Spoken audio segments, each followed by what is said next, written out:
Epic Media.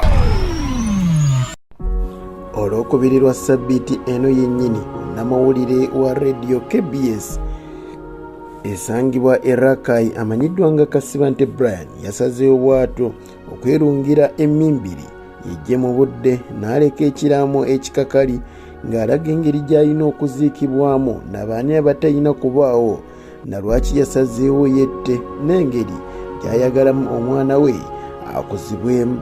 Amanya muziki wa Alhaji Abdul Mnyami Shafik Lwanga ene Epic Media mboozi ya nnako gyenkuleetedde amakya g'olunaku olw'olwaleero.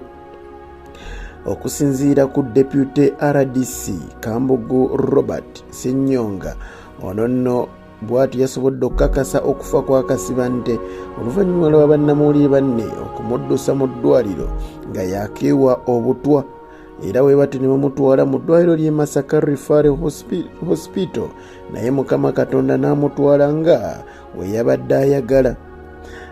RDC Kambogo agamba nti Kasibante abadde alina amabanja mangi era bwe batyo ne gamulemerera okusasula era nga n'agasinga obungi mwanattu gamuli mu bulago.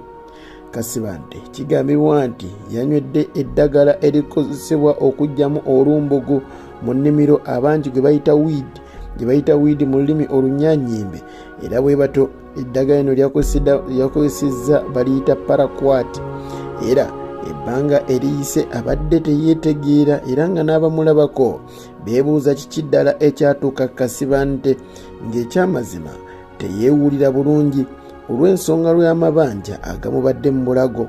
Ono bw'atyo yatuuka n'ekiseera okusalawo asobole okuba nga akuŋŋaanya ensimbi nga yeeyisa omu ku abo abakuŋŋaanya ensimbi za kamuswaga ow'ekkooki. Muzimu ku bbaluwa Kasibante ze yasobodde okubeera ng'awandiika yakakasizza nti tewali amujja mu bulamu bw'ensi eno era tewabaawo poliisi gwekwata naddala ku baffamire ye kubanga kino akyesaliddewo yennyini nga mumalirivu. Bw'atyo yasobodde okuba ng'asiibula nnyina Nalongo Namugumya Jane era bw'atyo gwagambye nti abadde mpagiruwaga nnyo mu bulamu bwe. Agambye nti maama nkusaba ogumye kubanga ekyamazima nkimanyi kigenda kukaluubiriza. Yeebazizza ab'emikwano bannamawulire banne ababaddewo mu lugendo lwe olw'amawulire era bw'atyo n'asaba nnyina agume asobole okukuuma mukyala we wamu n'omwana.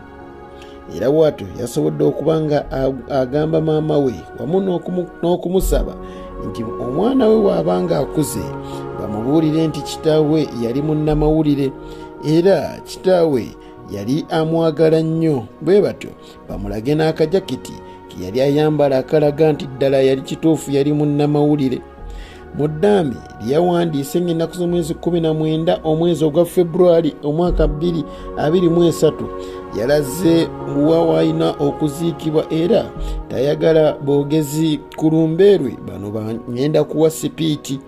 Bwe batyo era Kulumbe yagambye nti tayagala kubanga ate bamwabiza olumbe nti bwe tabyetaaga ne bano abaagala okukola ebyawongo mu kuziika kwe abo nabo abafuumudde abasiibudde bwenna era n'abagamba gy'agenze ayagadde okugendayo keekadde kasazeewo era kalaba ke katuufu akasobola okumutuusa eyo gy'atasuubira kudda.